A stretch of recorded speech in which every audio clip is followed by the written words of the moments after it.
سیدی جی لوگ اس بات کا ذکر کرتے ہیں کہ انہیں حضور صلی اللہ علیہ وسلم خواب میں نظر آئے، لیکن بہت کم لوگ ایسے ہیں جو یہ کہیں کہ ان کو دوسرے انبیاء یا صلحاء امت خواب میں نظر آئے۔ اس کی کیا وجہ ہے؟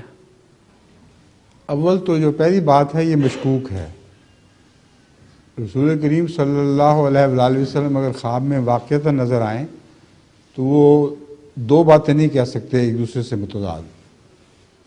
بعض مولوی کہتے ہیں ہمیں رسول اللہ صلی اللہ علیہ وسلم خواب میں نظر آئے اور انہوں نے کہا کہ مسیح موعود علیہ السلام جھوٹے ہیں، نعوذ باللہ من ذالک۔ اور بعض قسمیں کھا کے کہتے ہیں کہ ہمیں رسول اللہ صلی اللہ علیہ وسلم نظر آئے، انہوں نے کہا یہ سچا ہے، یہ میرا ہے، یہ میرا ہے۔ سندھ میں بھی ایسا واقعہ ہوا تھا، ایک پیر پگم والے کا یہ واقعہ ہے۔ تو سوال یہ ہے کہ رسول اللہ صلی اللہ علیہ وسلم خواب میں اگر اصلی ہوں تو متضاد باتیں تو نہیں کر سکتے، اس لیے وہ جن کو حضرت مسیح موعود علیہ السلام پر یقین ہے وہ یہ یقین تو کر سکتے ہیں کہ وہ رسول اللہ ہوں گے جنہوں نے تصدیق کی ہے، اور جنہوں نے تصدیق نہیں کی وہ رسول اللہ صلی اللہ علیہ وسلم نہیں ہو سکتے۔ سمجھ گئے؟ اب سوال یہ ہے کہ حضرت رسول اللہ صلی اللہ علیہ وسلم کی ایک حدیث ہے کہ شیطان میری شکل اختیار نہیں کر سکتا، تو وہ جو تکذیب کرنے والا وہ شیطان ہوگا، اور وہ جو شکل ہے وہ رسول اللہ صلی اللہ علیہ وسلم کی نہیں ہو سکتی، وہ شکل کسی اور کی ہوگی۔ پھر نفس کی بنائی ہوئی کوئی شکل ہے، اس کا نام رسول اللہ رکھ لیا، ورنہ یہ ہو ہی نہیں سکتا کہ شیطان حضرت صلی اللہ علیہ وآلہ وسلم کی شکل میں متمثل ہو۔ سمجھ گئے ہیں؟ تیسرا سوال کیا ہے آپ کا؟ کاغذ میں نظر ہے۔ لیکن بہت لوگ ایسے ہیں جو یہ کہیں کہ دوسرے انبیاء یا صلحاء امت نظر نہیں آئے۔ آپ کو نہیں بتاتے ہوں گے، مجھے تو بتاتے رہتے ہیں لوگ۔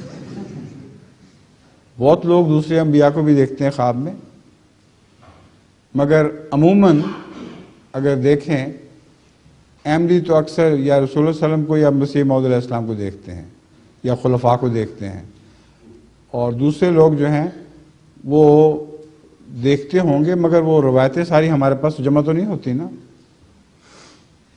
مجھے کئی خطوں میں پتہ لگتا ہے، احمدی جب لکھتے ہیں کہ ہم نے فلاں نبی کو بھی دیکھا، فلاں نبی کو بھی دیکھا، اور میں نے بھی ایک دفعہ مسجد مبارک میں رویا میں دیکھا تھا کہ سارے انبیاء اکٹھے ہوئے ہیں، اور ان نبیوں میں حضرت مسیح موعود علیہ السلام کو دیکھا مگر رسول اللہ صلی اللہ علیہ وسلم کو نہیں دیکھا۔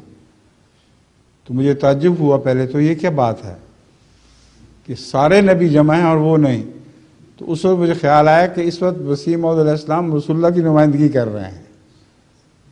تو یہ بھی رویا میں تھا، اور سب نبیوں کو میں دیکھتا پھرتا تھا، چاروں طرف ہر قسم کا نبی دکھائی دے رہا تھا۔ حضرت ابراہیم بھی ان میں تھے، دوسرے انبیاء بھی تھے۔ تو اب تفصیلاً نام لے کر تو میں نہیں کہہ سکتا کہ ایک کا نام میں پہچانتا تھا، مگر خواب میں یہ تاثر بلکہ یقین تھا کہ اس وقت سارے نبی اکٹھے ہوئے ہیں، اور ان کا منہ مشرق کی طرف تھا۔ مشرق کی طرف اس لیے کہ مسیح موعود نے مشرق سے ظاہر ہونا تھا، ورنہ تو انسان کو خیال آتا ہے کہ مسجد میں سب کا منہ اس طرف ہوگا، قبلے کی طرف۔ تو قبلہ ایک نام ہے خدا کی طرف رجوع کا، خدا تو ہر جگہ ہے، وہ ہر طرف قبلہ ہے خدا۔ تو اس خواب کی تعبیر میں یہ کرتا ہوں کہ مشرق میں چونکہ مسیح موعود علیہ السلام نے ظاہر ہونا تھا، اند منارۃ البیضاء، سفید مینارے پر دمشق کے مشرق میں، تو اس لیے اس رویا میں حضرت مسیح موعود علیہ السلام کی تصدیق کی گئی تھی۔ سمجھ گئے؟ جی ٹھیک ہے۔ لیکن ایک اور سوال بھی ہے۔ سوال تو ہیں اور لیکن